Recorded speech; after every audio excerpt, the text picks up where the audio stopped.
Samsill story. Yes. Give it to me. Okay. Well, when I was 20, I moved out to Texas for the very first time. And I was planning on having it be forever. You know, this is what I was going to do. I loved the Texas music scene, and I wanted to be a part of it. So I was out here for about 7 months, and unfortunately I had to move back home to Arizona.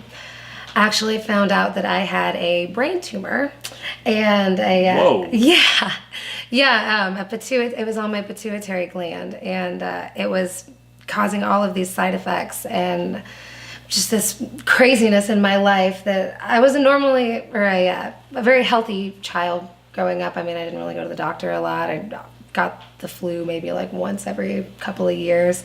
But yeah, I was just having all these symptoms when I was in Texas. I gained a lot of weight. I gained about 40 pounds for no reason. I mean, it's not like I was eating Whataburger every day. Not that there's anything wrong with that. Not that there's anything wrong with that, no. But I understand, okay. Yeah, just really rapidly. I was having intense memory loss, brain fog. At 20 years old? At 20, oh yes. My gosh. I mean, it would get to the point where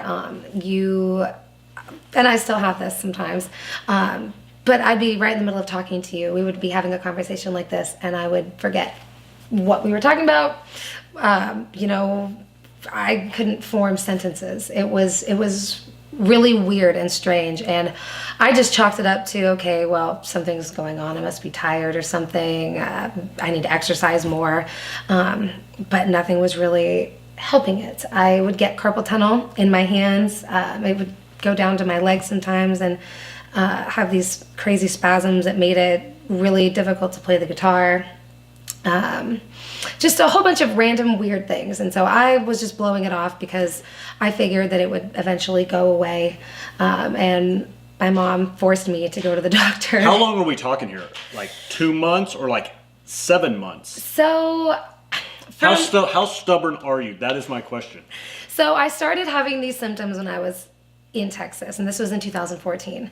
And I was very stubborn because I'm like, okay, whatever. Like, this is just my life right now. And I think it was just because I was stressed, because I was moving to a new place. I was far away from my family for the first time in my life, and I was just on my own.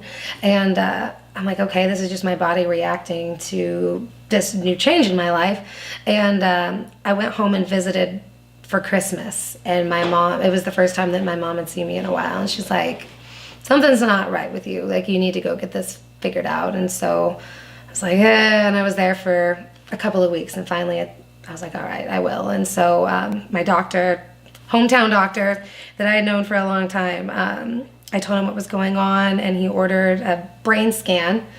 And so we did that, and I, figured it was going to be nothing. And I remember, actually, I was with my cousin, and the nurse that I had known, she was a family friend I had just known my whole life. She called me, and she's like, I don't want to freak you out. This is, it could be absolutely nothing. But she's like, we found something on your MRI, and we need to go get it checked out by somebody, not our local town hospital. Specialist. Yeah, a specialist. Holy crap. And the specialist ended up being at Barrows, which is the #1 brain and spine institute in the country. And so I had like one of the top neurological surgeons in the world. I had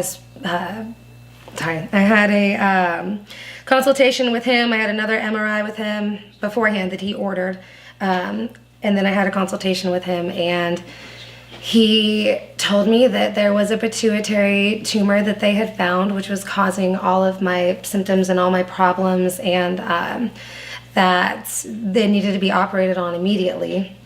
And so that was in October of 2015, about a week before Halloween. And I was in the operating room having brain surgery on November 4th of 2015.